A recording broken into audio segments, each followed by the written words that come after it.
Welcome back to my YouTube channel. आज की इस वीडियो में हम बात करें नीट 2024 की काउंसलिंग की जो प्रोसेस है उसके बारे में कि कैसे अपग्रेड कराना है, कैसे वो है, सारी की सारी डिटेल आपको बताई जाएगी। वीडियो को पूरा देखें। और सबसे पहले मैं आपको बता दूं, जब आप चॉइस फिल करें तो उसे लॉक ना करें। चॉइस फिल होने के बाद वो ऑटोमेटिक ही 2 दिन बाद है वो लॉक हो जाएगी। अगर आपने पहले उसे लॉक कर दिया है तो आप उसे ओपन नहीं कर सकते। अगर बाई चांस आपको कोई भी कॉलेज और फिल करना पड़े या फिर कोई भी हटाना पड़े या ऊपर नीचे करना पड़े तो वो आप नहीं कर सकते अगर आपने लॉक कर दिया है। तो इसलिए आप है वो पहले उसे चॉइस फिल को लॉक ना करें, ऑटोमेटिक ही लॉक हो जाएगी। अब हम बात करें राउंड फर्स्ट की काउंसलिंग की प्रोसेस के बारे में। अगर आपने राउंड फर्स्ट में काउंसलिंग करवाई है और आपको कॉलेज वो अलॉट नहीं हुआ है तो आप राउंड सेकंड में है वो सीधा ही चले जाएंगे। आपको कोई भी कुछ भी करने की ज़रूरत नहीं है। अगर आपने राउंड फर्स्ट में काउंसलिंग करवाई है और आपको वो अलॉट कोई भी कॉलेज है वो अलॉट हो गया है और आपने रिपोर्टिंग नहीं करवाई है, बाई चांस अगर कोई बाई वे कोई कॉलेज है वो दूर आ गया है तो आपको वो फ्री एग्जिट है। आपको कोई भी सिक्योरिटी है वो जब्त नहीं होगी और आप राउंड सेकंड में पार्टिसिपेट कर सकते हैं बिना कोई एप्लीकेशन, बिना कोई फॉर्म के। और अगर आपको कॉलेज अलॉट हुआ और आपने रिपोर्टिंग करवाई है और आप वो सेकंड राउंड में जाना चाहते हैं तो आपको है कॉलेज में जाके वो अपग्रेडेशन का एक फॉर्म देंगे कॉलेज वाले, उसको फिल करना है और डॉक्यूमेंट जमा करवाने हैं वहाँ पे। और तब आप है अपग्रेड करवाने के बाद आप सेकंड राउंड में जा सकते हैं। अगर आपने वहाँ पे कॉलेज में रिपोर्टिंग करवाई है और अपग्रेड नहीं लगवाया है वहाँ पे तो आप वो सेकंड राउंड में पार्टिसिपेट नहीं कर सकते, आप वो काउंसलिंग से बाहर हो जाओगे। तो ये अब फर्स्ट राउंड है। इसके बाद में हम बात करें राउंड सेकंड की। राउंड सेकंड में आपने काउंसलिंग, अगर आपने राउंड फर्स्ट में काउंसलिंग ही नहीं करवाई है तो आप राउंड सेकंड में काउंसलिंग करवा सकते हैं।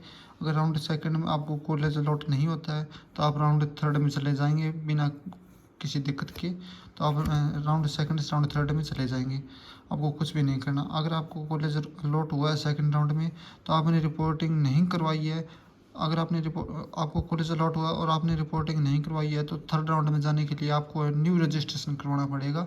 इसकी जो पेमेंट है वो अलग से देनी पड़ेगी आपको। और जो राउंड सेकंड की जो आपने पहले रजिस्ट्रेशन करवाया था राउंड फर्स्ट में वो उसकी सिक्योरिटी आपसे जब्त कर ली जाएगी। और अगर रिपोर्टिंग नहीं करवाई है तो न्यू रजिस्ट्रेशन के लिए फिर आपको अलग से पेमेंट, न्यू रजिस्ट्रेशन के लिए फिर आपको अलग से पेमेंट करना पड़ेगा। अब हम बात करें, अगर रिपोर्टिंग आपने करवाई है और आप थर्ड राउंड में भी जाना चाहते हैं तो आप कॉलेज में जाके अपग्रेडेशन का फॉर्म फिल कर दीजिए। आप राउंड सेकंड से आप राउंड थर्ड में पार्टिसिपेट कर सकते हैं। अगर आपने अपग्रेड का फॉर्म नहीं लगाया है तो आप राउंड थर्ड में नहीं जा सकते।